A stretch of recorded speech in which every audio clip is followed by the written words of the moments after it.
पूजा अपनी बेटी मिली और पति साहिल के साथ रहती थी। पूजा बहुत खूबसूरत थी।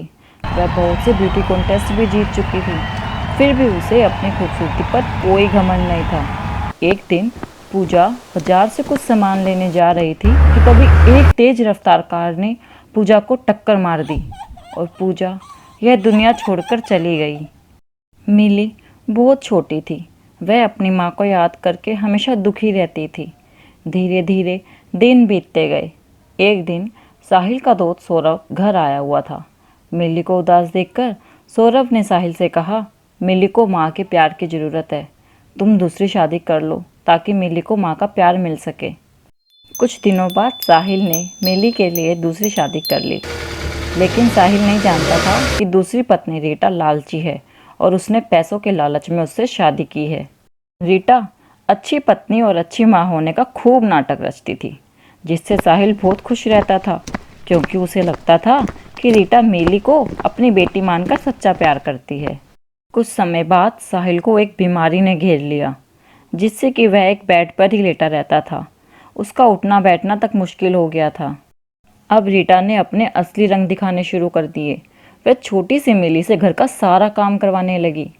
चल खड़ी हो, क्या अभी तक बिस्तर पर पड़ी है? कल से सुबह 4 बजे उठकर घर का सारा काम करेगी, समझी?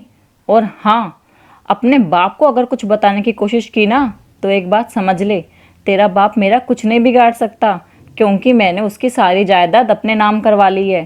कहीं यह जानकर उस सदमे में तेरा बाप ही न मर जाए। सौतेली माँ की बातें सुनकर मिली घबरा गई। वह अपने पापा को भी खोना नहीं चाहती थी, इसलिए वह चुपचाप रीटा की सारी बात मान लेती थी। रीटा के मिली पर अत्याचार बढ़ते ही जा रहे थे। एक दिन मिली बीमार थी और उसने सुबह उठकर काम नहीं किया।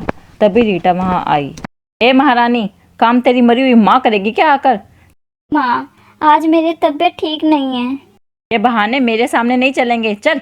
मिली बेचारी चुपचाप से खड़ी होकर काम करने लगी और अपनी माँ को याद कर कर जोर जोर से रोने लगी। तभी वह बेहोश होकर गिर गई।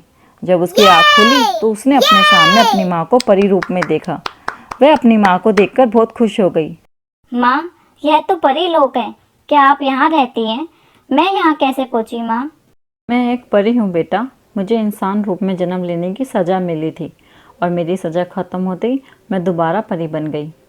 मैं तुम पर होते अत्याचार देखकर बहुत दुखी थी, लेकिन रानी परी के इजाज़त के बिना मैं तुम्हारी मदद नहीं कर सकती थी।